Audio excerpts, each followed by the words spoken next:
Everybody like and subscribe, praise the bell icon. Story number 1. On a desolate stretch of coastline, far from the nearest town, the old lighthouse stood as a grim sentinel against the crashing waves.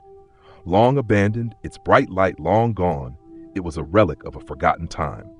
Few dared to venture near it, though whispers in the nearby village spoke of strange happenings, unexplained noises, and a chilling presence that lingered in the shadows. The story begins with a man named Thomas, a young, adventurous traveler who had heard the legends of the lighthouse.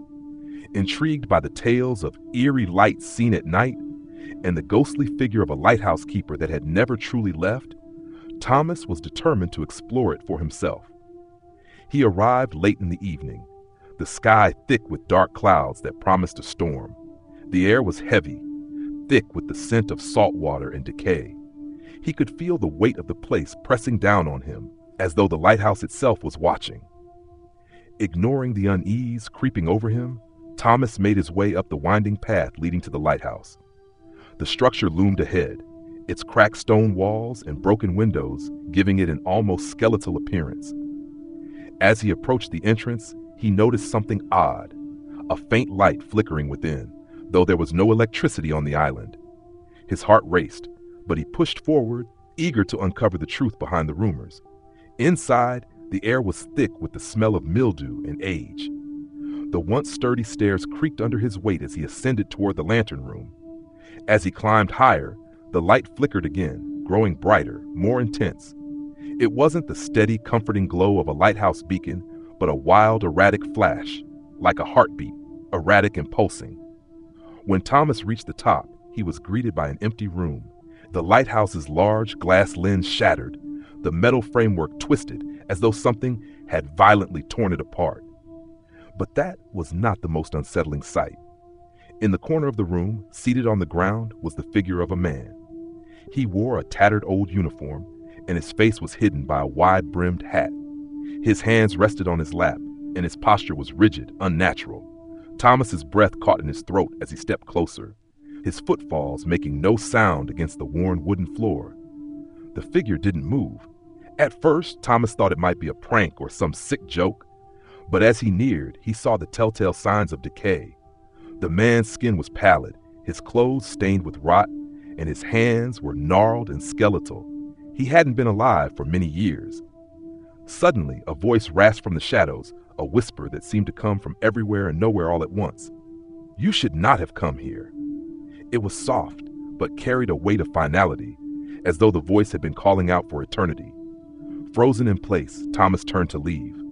But the stairs now seemed longer, the distance stretching further. Every step felt heavier, the air thicker with each breath he took. The shadows seemed to grow, pressing in from all sides. He glanced back once, only to see the figure standing in the doorway behind him. The man's face was now visible, but it was not human.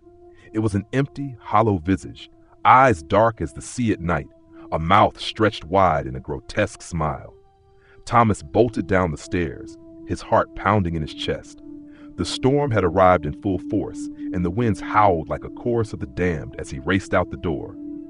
As he turned to make his way down the hill, he looked back once more, and in that fleeting moment, he saw the lighthouse light flash again. This time, steady and bright, like an eye that had awoken after a long, eternal slumber. That night, Thomas returned to the village, shaken and pale. He tried to tell others, but they just nodded, as though they already knew. The lighthouse, they explained, was a cursed place. No one who went there had ever returned the same. Some had gone mad, some had disappeared without a trace, and some never left at all. Years later, the lighthouse was finally torn down, its ruins swallowed by the relentless tide. But still, on nights when the wind howls through the trees and the moon hangs low over the sea, the villagers swear they can see a light flickering far out to sea, an unsettling, unnatural glow that calls out to those who dare to listen. Story number 2. Deep in the woods, nestled far away from any form of civilization, stood a small cabin. It was the kind of place that locals would warn you about, but no one really seemed to remember its history. In fact, many would avoid it without fully understanding why. The cabin had an odd reputation, one that had been whispered about for decades. It wasn't the most isolated or even the oldest place in the woods, but there was something uniquely unsettling about it, a sense of dread that clung to it like an invisible shroud. It was around dusk when Claire, a curious young woman, came to the cabin. She had recently moved to the area and was looking for adventure. She had heard the stories.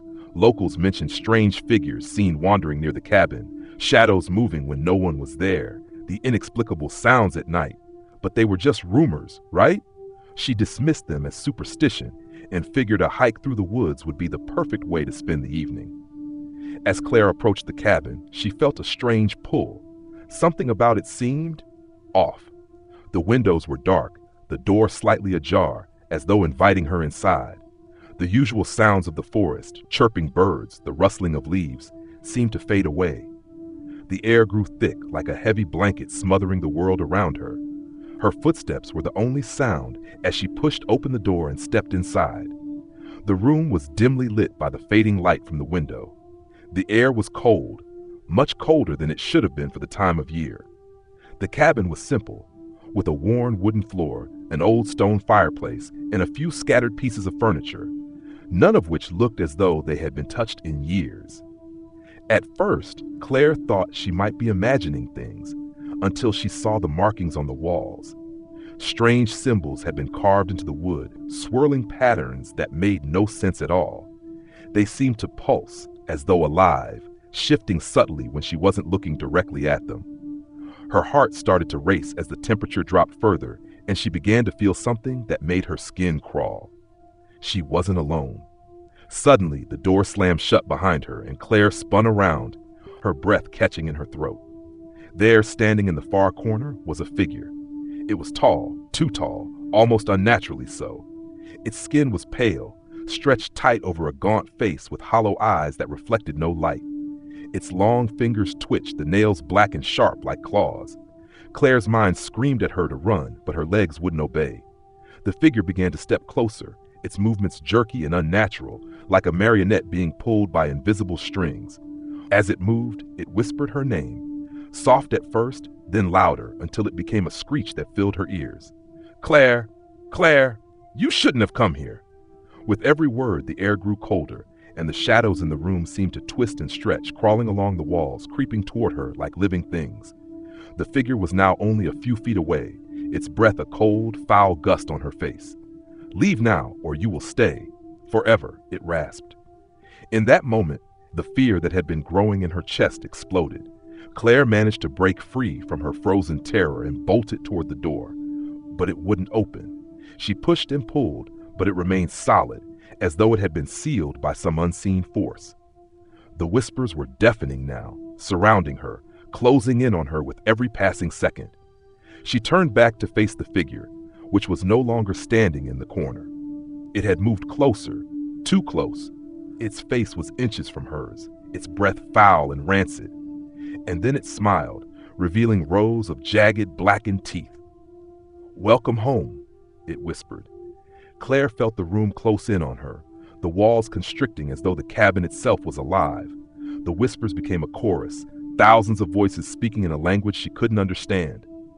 The temperature dropped to unbearable levels, and Claire could feel her body freezing from the inside out. The last thing she remembered before everything went black was the chilling sensation of her skin crawling, her limbs going numb, and the realization that the figure had not been alone. The cabin was filled with eyes that watched her with cold, calculating intent. The next day, when the search party arrived to find her, they found the cabin locked tight. They broke down the door, but the only sign of Claire was a single set of footprints leading up to the door, and a strange symbol etched into the wood above it, one that hadn't been there before. The cabin, however, was empty. No trace of Claire was ever found. Only the whispers remained, carried on the wind for those foolish enough to wander too close. To this day, the cabin stands abandoned in the woods, and if you listen closely, you can still hear the faint whispers in the breeze, calling out to anyone who might dare to venture near. Story number 3. It was late autumn when Jack and his friends decided to take a road trip through the desolate countryside. They had heard about an old abandoned mansion, the Black Hollow Manor, that was rumored to be haunted. Some locals spoke of strange occurrences there, lights flickering in the dead of night, whispers on the wind, and mysterious figures glimpsed in the windows. Most dismissed it as folklore, but for Jack and his group, it sounded like the perfect adventure. The journey took them through winding, narrow roads surrounded by dense forest. The sun was already dipping below the horizon when they reached the manor. Its towering silhouette loomed against the darkening sky, and the thick fog rolling in gave it a ghostly aura. The gates were rusted, creaking as if protesting their intrusion. With no real plan, they parked the car and made their way to the mansion's grand entrance. The heavy wooden doors groaned as they pushed them open, revealing a vast, empty hallway. The air was cold, stagnant with age and dust. The place smelled of mildew, rot, and something faintly metallic, but the group pressed forward, intrigued by the mystery of it all. As they explored the mansion, the oppressive atmosphere grew thicker. The furniture was covered in dusty sheets, the paintings on the walls warped and discolored with age, but one thing stood out: strange symbols carved into the door frames, the floors, even the windowsills. They found a large staircase leading up to the second floor, its wooden steps creaking under their weight. As they reached the top, one of Jack's friends, Amy, noticed something strange, a faint whispering, like a distant voice calling her name. But when she turned to look, there was no one there. She laughed it off nervously, but her unease was growing. At the far end of the second floor, they came upon a large, ornate door. It was slightly ajar, and a cold breeze seemed to seep out from the crack. As they pushed the door open, a chill washed over them. The room inside was different from the rest of the house, well kept, though still covered in dust. There was an old wooden chest in the center, strange carvings all over it, and an odd crimson stain that seemed to stain the floor beneath it. Without thinking, Jack stepped forward and opened the chest. Inside, there was nothing but a faded, leather-bound book. He picked it up, feeling an odd heaviness to it, and flipped through the pages. The writing inside was written in a language none of them recognized, and as he scanned it, the room seemed to grow colder. The whispering began again, louder now, almost desperate. It wasn't coming from the walls, but from the book itself. Jack's hands shook as he slammed the book shut, but it was too late. The ground beneath them began to tremble. The walls cracked, the paintings shaking as if they were alive. Suddenly, the door slammed shut, trapping them inside. Panic set in. They tried to force the door open, but it wouldn't budge. The whispers had turned into screams, agonized and pleading. Amy screamed, covering her ears, but the voices seemed to come from all directions. And then the shadows in the room began to move. At first, they thought it was their eyes playing tricks, but as the shadows shifted, they began to take form. Human-like figures, tall and gaunt, with hollow eyes and twisted, grotesque features, emerged from the dark corners of the room. They moved toward the group, their faces twisted in expressions of anguish, their mouths opening in silent screams. One of the figures reached out with a bony hand, its fingers sharp like claws, and touched Jack's shoulder. The cold sensation that followed was unbearable, like ice flowing through his veins. He stumbled back, but the figure didn't let go. It whispered something into his ear, something ancient, something cursed. "You shouldn't have disturbed us." The others tried to pull Jack away, but the shadows surrounded them, closing in on every side. The walls were now alive, the symbols carved into the surfaces glowing with an eerie crimson light. The room was warping, twisting like a living nightmare. And then, as quickly as it all began, the shadows vanished and the door flew open. The group rushed out of the room, terrified, and stumbled down the stairs. They didn't stop to look back, not even when they heard the whispers trailing after them. When they reached the front door, it slammed shut behind them, and the fog seemed to swirl around the mansion, swallowing it whole. They didn't speak for the entire drive back, the weight of what they had experienced too much to put into words. But one thing remained with them, an unsettling truth. The whispers had followed them out of the house, lingering just at the edge of their hearing. And no matter how far they drove, no matter where they went, they could always hear them, calling them back. "Come back! You're not free!" It was only when they tried to sleep that night that they realized the whispers weren't just in their heads. They were in the walls, under the floorboards, and in the corners of the room. The curse had followed them, and now it wouldn't let them go. The mansion had claimed them, just as it had claimed so many before them. And somewhere deep in the woods, the Black Hollow Manor still stands, waiting for its next visitors. Story number 4. In the summer of 1998, a diver named Lucas Mendoza disappeared during a solo dive off the coast of northern Maine. He was an experienced marine biologist documenting species near an outcropping of sea cliffs where an old lighthouse, Braywick Light, once stood before being decommissioned in the 1960s. His last radio transmission was faint. Going down. Strange structure. Not on the map. Feels wrong. He was never seen again. Nearly 20 years later, his younger sister Elena, also a diver, received a package. Inside was an unmarked flash drive. The only file on it was a grainy video clip of underwater footage showing what appeared to be a crumbling spiral staircase descending into the ocean floor. The audio was garbled, but someone could be heard whispering Lucas's name again and again, even though the video was silent. Elena became obsessed. She assembled a crew and returned to the site. Weather conditions were bad, but she insisted on diving. The locals warned her, "That's cursed water. Things don't die there, they just wait." She laughed it off. The team descended into the murky depths, navigating toward where Braywick Light once stood. As they explored the seabed, one of the divers, Anthony, reported seeing movement, shadows slipping just beyond his field of vision. He chased one, only to vanish from sonar. They searched for over an hour, but no trace of him could be found, only his mask drifting upward from the blackness below. Then Elena found it. Nestled into a trench, buried in silt and barnacles, was a dome of stone carved with dozens of eyes, wide, lidless, and all staring skyward. In the center was a narrow tunnel leading downward. The structure looked ancient, far older than the lighthouse that had stood above it. Despite her team's protests, Elena swam inside. Her flashlight flickered the moment she crossed the threshold. The tunnel was tight and seemed to wind in impossible directions, as though space itself bent and twisted. The walls were etched with symbols, repeating patterns of spirals, jagged lines, and more of those terrible, watching eyes. Her oxygen levels began to drop, but she felt compelled to keep going. She finally emerged into a vast submerged chamber with no clear source of light, yet everything was faintly illuminated. At its center floated a figure, suspended, unmoving. It was Lucas. His body was untouched by time, no decay, no bloating. He looked exactly as he had the day he vanished.